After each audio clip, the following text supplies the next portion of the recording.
गरीबों के लिए, ये तो फुटपाथ पर सोने वालों के ऊपर गाड़ी और चढ़ा देते हैं और ये उपदेश करें। ना मैं चार्ज नहीं करता, मैं तो आपके प्रेम के लिए आया हूँ, बिग बॉस के प्रेम के लिए, यहाँ कलर्स टीवी के जितने भक्तजन है सबके प्रेम के लिए आया हूँ। बहुत अच्छी बात है। ये बात करते हैं नहीं पूगी महाराज की, वैसे इनका नाम है अनिरुद्ध महाराज, और इनकी बात करते हैं। और बात करने से पहले हर एक बाबा का एक जीवन होता है, एक जीवन शैली होती है, कैसे उन्होंने जीवन व्यतीत किया, कहाँ से उनको ज्ञान की प्राप्ति हुई, कहाँ उनका ज्ञान उत्तेजित हुआ और किस किस संघर्षों में पले बढ़े हैं। लेकिन आश्चर्य की बात ये पूकी बाबा हैं, और पूकी बाबा ये सब बातों में यकीन नहीं करते हैं। उनका जो है उद्धान ऐसे नहीं होगा, वो पूकी हैं। तो उनका जो इंट्रोडक्शन है वो आप इनकी जो साइट है उस पर आप जाएंगे, आप अबाउट सेक्शन में जाएंगे और आपको अबाउट के सेक्शन में आपको देखने को मिलेगा।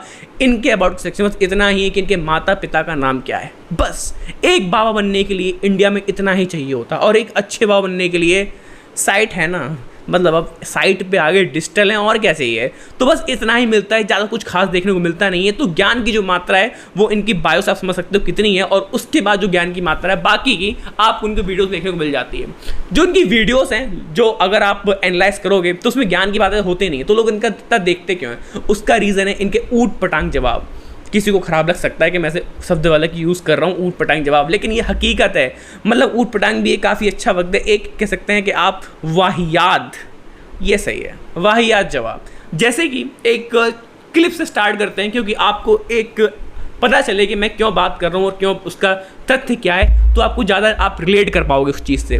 तो जो उनकी पहली क्लिप है वो मैं पेश करना चाहता हूँ, ये वाली। पल्ला तो देखो आपका भी नहीं है, सिर पर नहीं है तो रखना चाहिए। देखिए समय के साथ में परिवर्तन जो आ रहा है ना, को देखिए, गर्मी हो सर्दी हो सिर पर पगड़ी रखते हैं कि नहीं? हाँ। रखते हैं कि नहीं? लेकिन फिर भी परंपरा, अब मेरे को कपड़े पहनने की क्या जरूरत है?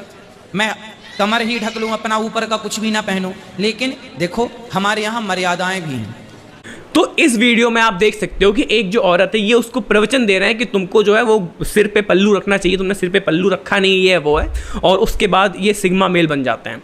ठीक है, अब हिंदू धर्म में अगर कोई भी हिंदू धर्म फॉलो करता है तो हिंदू धर्म की खासियत होती है कि वो समय के साथ डेवलप करता है, और शायद इसीलिए ये एक रीज़न है कि हिंदू धर्म आज इतना ज़्यादा अच्छा है और लोग उसको फॉलो कर रहे हैं और इतने सालों से चलता आ रहा है, क्योंकि वो समय के साथ बदलाव करता है हिंदू धर्म। और अगर उसी ही जो मतलब विकास है हिंदू धर्म का, अगर उसी को आप रोक दोगे तो हिंदू धर्म कैसे डेवलप होगा? मानता हूँ कि मर्यादा होनी चाहिए, कपड़ों में मर्यादा होनी चाहिए, लेकिन मर्यादा को हर टाइम के साथ डिफाइन किया जाता है। एक टाइम था जिस टाइम घूंघट यहाँ तक होता था तो उसको मर्यादा कही जाती थी, फिर जब यहाँ तक हुआ उसको मर्यादा कहा दिया, फिर जब हट गया अब उसको मर्यादा के अंदर ही आया जाता है।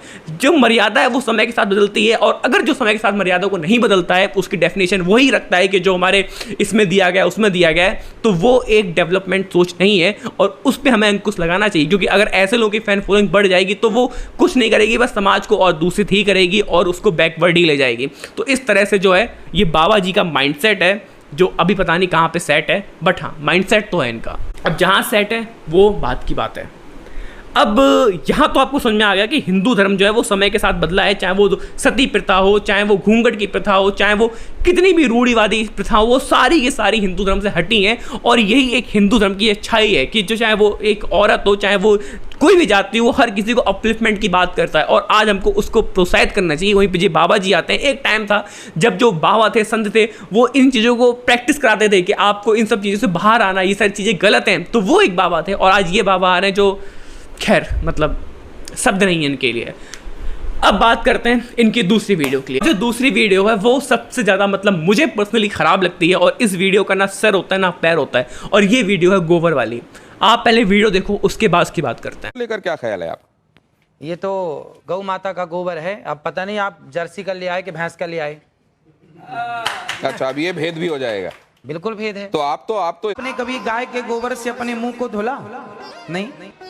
केमिकल युक्त फेस वॉश आप यूज करते हैं, लेकिन शुद्ध गाय का गोबर, इस गोबर से नहाने से चमड़ी का कोई भी रोग हो, मैं गारंटी लेता हूं, चमड़ी संबंधी कोई भी रोग हो, आप गौ के शुद्ध देसी गाय के दो गोबर से स्नान करेंगे तो आपका चमड़ी का रोग समाप्त हो जाएगा। इतनी ताकत गोबर में है।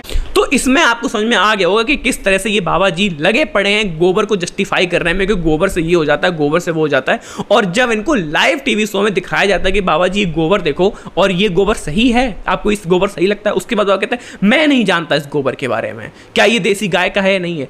तुम वहां पे टीवी में वहां पे बैठ के कह रहे हो लाखों लोगों के सामने कि गाय का गोबर लो और लपेट लो, तुम्हारे गोरे हो जाओगे। अब वो आम इंसान को पता नहीं कि देसी गाय कौन सी होती है, जर्सी गाय कौन सी होती है और ये गाय कौन सी, मतलब किसी को नहीं पता भाई। अगर गाय और भैंस का गोबर का तुम नहीं भेद कर पा रहे हो तो वहां पे एक आम आदमी तुम्हारा लगता है वो कर पाएगा।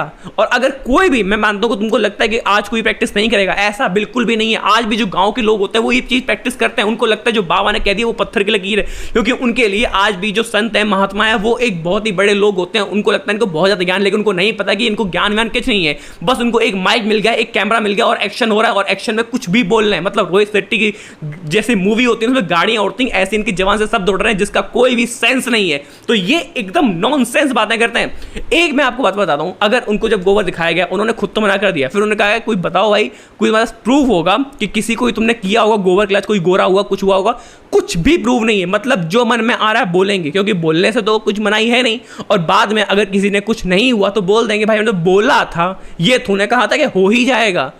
तो इस तरह की जो है ये बाबा की कहानी बहुत ही ज़्यादा वाहियात होती है। और आज हम लोग जो मतलब हिंदू धर्म में जो स्पेस में जा रहा है, इसरो की बात कर रहा है, उन सब में हम लोग विज्ञान खोजने की कोशिश करते हैं। और आज भी ये बाबा बैठ के गोबर में ही गोबर का ज्ञान ढूंढ रहे हैं। तो ये बहुत ही शर्मनाक बात है। इसमें कहीं भी अगर तुमको लगता है ना कि तुम उसमें हिंदू धर्म का भला कर रहे हो, फॉर गॉड से भाई तुम कुछ नहीं हिंदू धर्म का भला कर रहे हो। क्योंकि हिंदू धर्म वो धर्म है जो आज भी एस्ट्रोलॉजी की बात करता है, जो विज्ञान की बात करता है, उसमें हर एक चीज साइंटिफिकली प्रूव होती है। और उसमें तुमको लगता है कि एक बाबा आके तुमको गोबर की कहानी सुना रहा है और तुम वो गोबर की कहानी खा रहे हो, अपने दिमाग में बैठा रहे हो, तो उसे हिंदू धर्म को ऐसा कुछ भी नहीं होता। देखो गाय हमारी माता, ये उसमें कोई दो राय नहीं है, लेकिन इस तरह से चीजों को जस्टिफाई करना वो बिल्कुल ही ज़्यादा गलत है। आप गाय के जो दूध है उसकी बात कर लो, उसमें पौष्टिक आहार होते हैं, सारी चीज़ें होती हैं, उसको साइंटिफिकली हर कोई मानता है और वो मानने वाली चीज़ है। लेकिन तुम कह रहे हो कि गाय के गोबर से ये हो जाएगा, गोबर से तुम्हारी त्वचा एकदम निखर जाएगी। तो तुमने किसी बाबा को गोबर नहाते हुए देखा है? किसी बाबा को आज दिन तक? और उसमें से ये आके बोल रहे हैं और तुम उसको मान रहे हो। तो इस तरह की जो इनकी गोबर वाली बातें हैं तो इन्हीं तक रहने दो और इन्हीं को गोबर से नहाने दो। तुम इनकी गोबर की बातों पे गोबर डालो, दैट्स ऑल। अब आप बात करते हैं इनकी तीसरी वीडियो पे, और जो इनकी तीसरी वाली वीडियो है उससे तो आई एम टोटली डिसअपॉइंटेड। आपको पढ़ लिख के क्या बनना है? जी मेरे को सरकारी नौकरी लगनी है। लो, नौकरी मतलब नौकर। पर गुरुजी इतना पैसा नहीं है ना कि जिससे मैं अपना बिजनेस स्टार्ट अरे करूं। मेरे भाई, बिजनेस के लिए पैसा नहीं दिमाग चाहिए। इस वीडियो में गुरुजी एक बच्चे को समझाते हैं कि तुम पढ़ लिख के क्या करोगे, नौकरी। उसने कहा पढ़ लिख के क्या करोगे? उसने कहता नौकरी। कहता नौकरी मतलब नौकर। इस तरह की मानसिकता है गुरुजी की कि अगर तुम नौकरी मतलब नौकर। अब सोचो इतने लोग उनको देख रहे हैं और सबको ये लग रहा है कि अगर मैं नौकरी करूँ तो मैं किसी का नौकर हूँ। मतलब ये एक सबसे ज़्यादा घटिया मानसिकता है जो ये लोगों में फैला रहे हैं। कह रहे बिजनेस करो, बिजनेस उसने कहा पैसे नहीं है, तो कहते हैं पैसे नहीं है तो क्या हुआ, बिजनेस 10 रुपये शुरू हो जाती है, 100 रुपये से।